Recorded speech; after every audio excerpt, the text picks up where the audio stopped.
2025年5月3日復活期第3主日，天主，你既恢復了我們作你子女的尊榮，重振我們靈魂的青春活力，求你使你的子民常懷喜樂，以確切的希望，歡欣地期待肉身的復活。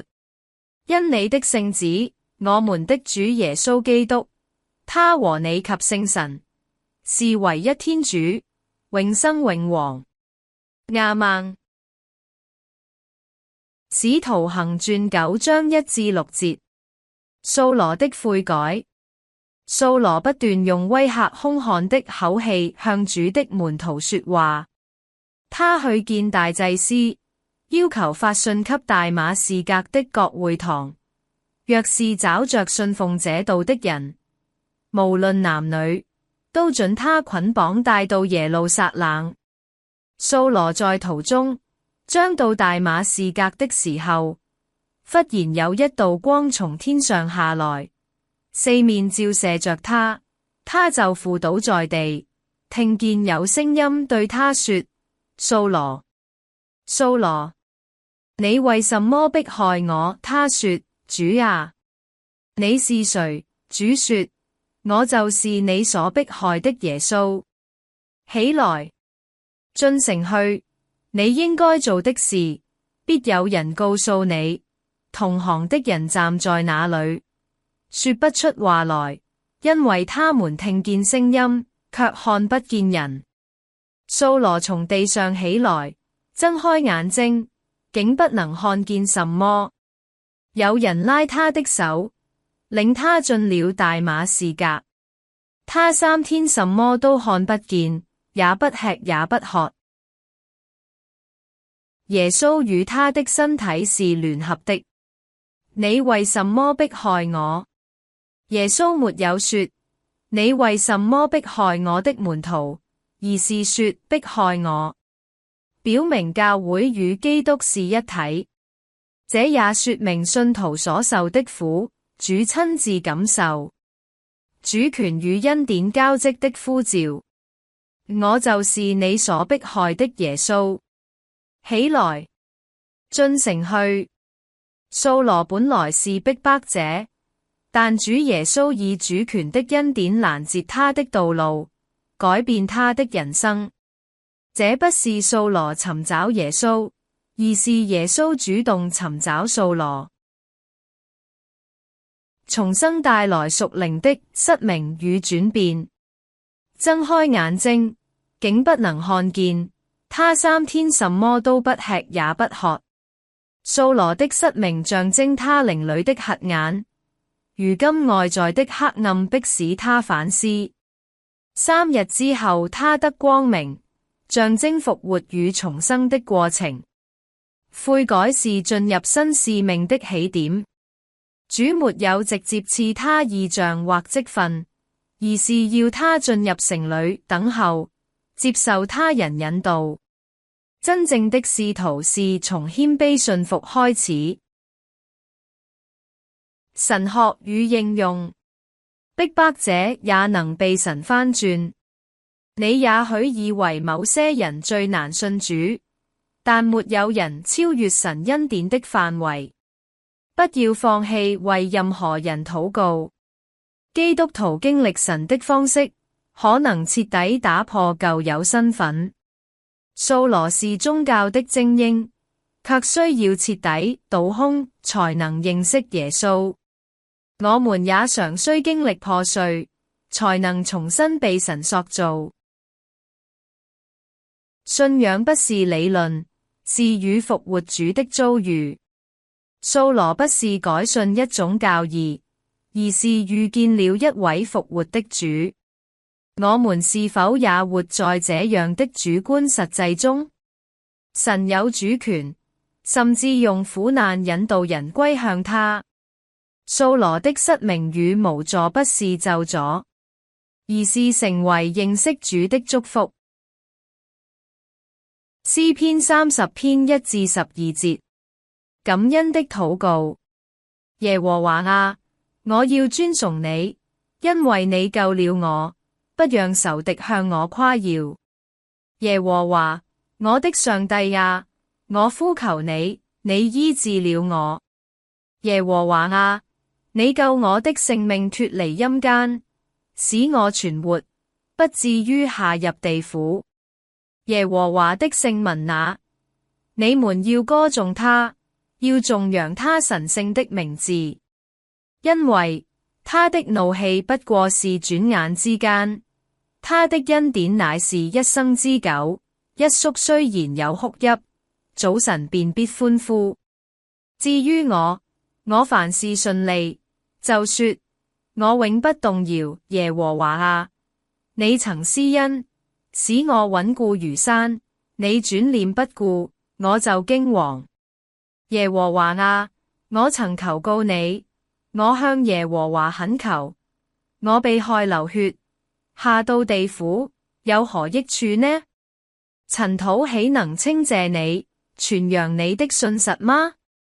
耶和華啊，求你應允我，憐憫我。耶和華啊，求你幫助我，你將我的哀哭變為跳舞，脫去我的麻衣，為我披上喜樂，使我的靈歌頌你，不致緘默。耶和華，我的上帝啊，我要稱謝你，直到永遠。啟示錄5章11至14節。被殺的羔羊。我又觀看，我聽見寶座和活物及長老的周圍有許多天使的聲音，他們的數目有千千萬萬，大聲說：被殺的羔羊配得權能、豐富、智慧、力量、尊貴、榮耀、頌讚。我又聽見在天上、地上、地底下、滄海裏和天地間一切所有被造之物，都說：願頌讚、尊貴、榮耀、權勢，都歸給坐在寶座上的那位和羔羊，直到永永遠遠。四活物就說：阿門。眾長老也俯伏敬拜。耶穌是被殺的羔羊，卻配得一切榮耀。不是我獨自在判斷，而是差我來的父與我一同判斷。被殺的羔羊配得，顯明耶穌的榮耀不是靠軍事、政治權勢而來，而是透過犧牲與救贖得來。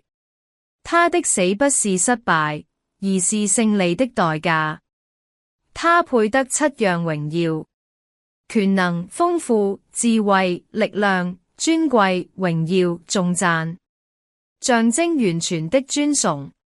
這是對神本性的肯定，也是創造主與救贖主雙重身份的承認。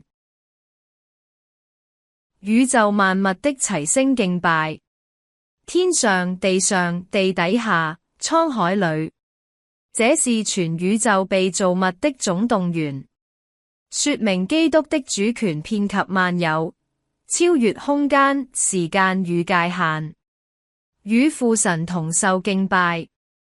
坐在寶座上的那位和羔羊，父神與耶穌基督同受敬拜。這是啟示錄中明確的高基督論表達，彰顯耶穌就是神。神學與應用。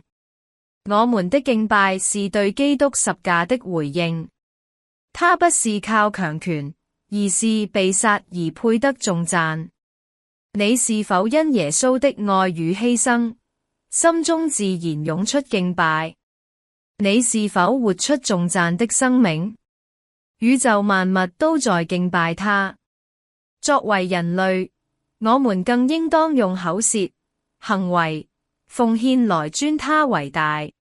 未來的敬拜圖像，應激勵我們今日的敬拜態度。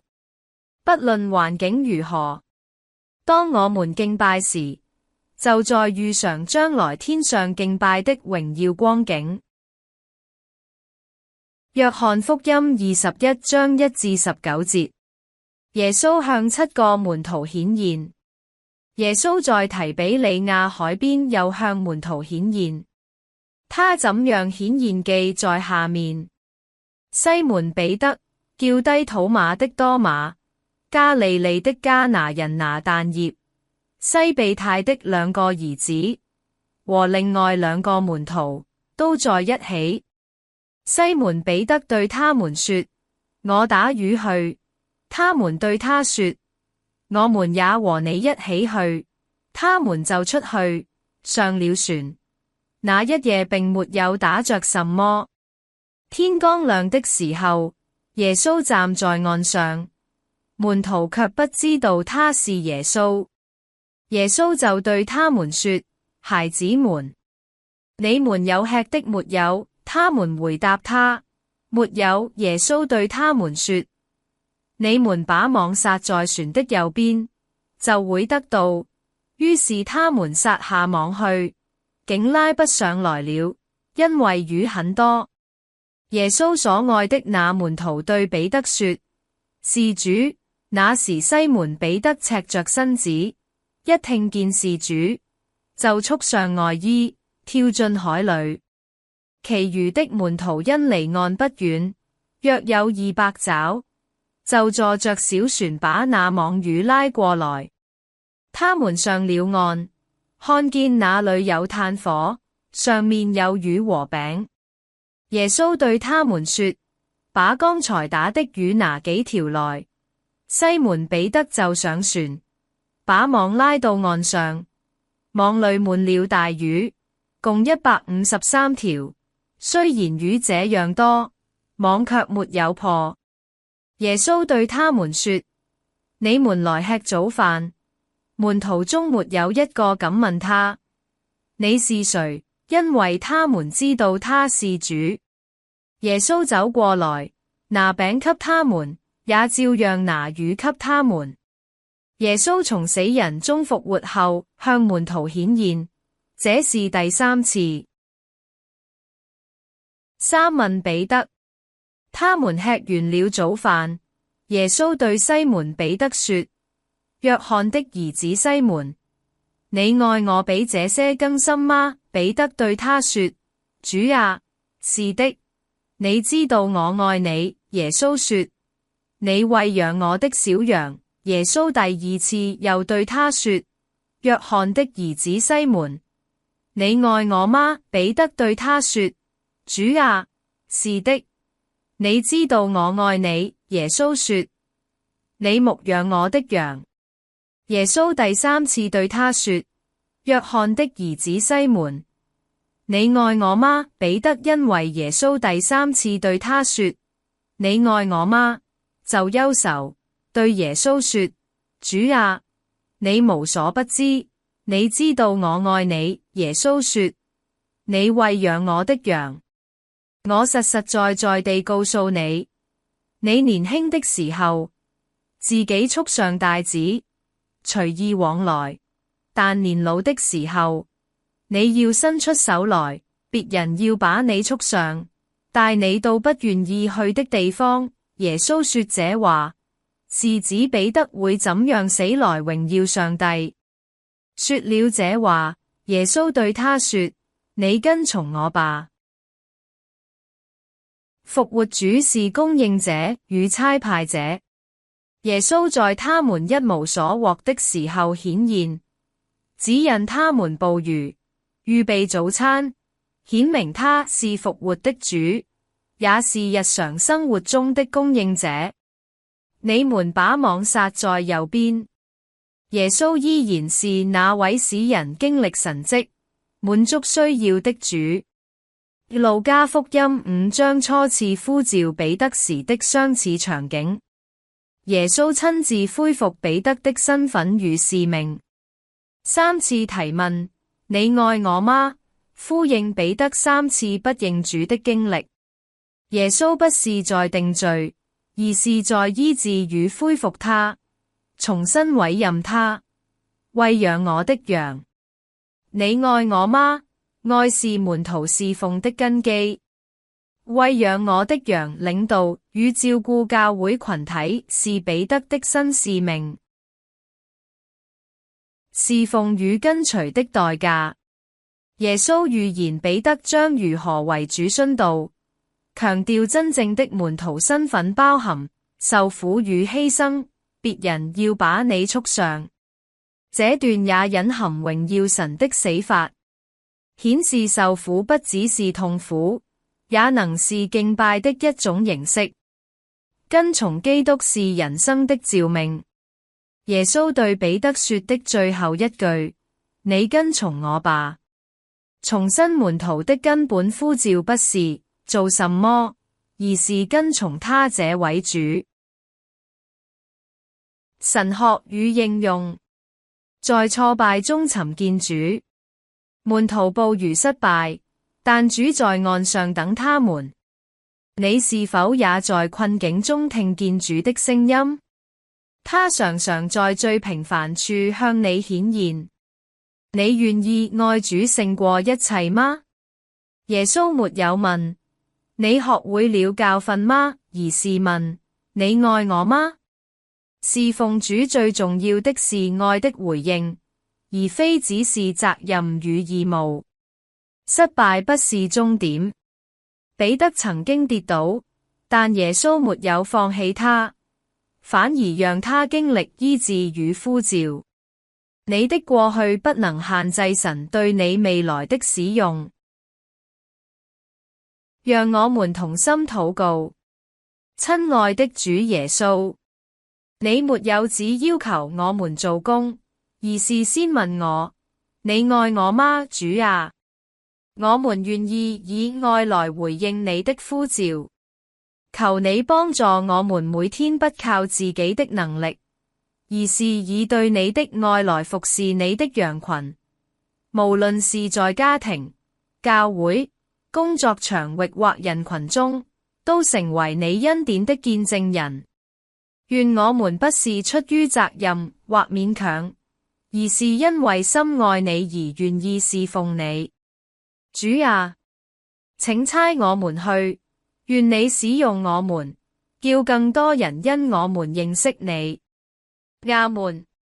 求你赦免我們的冷淡，我們的自我，我們的不信，使我們今天重新得力。真實地說，主啊，是的，我愛你，願我們的生命被你翻轉，為你所用。奉主耶穌基督的名禱告，阿們。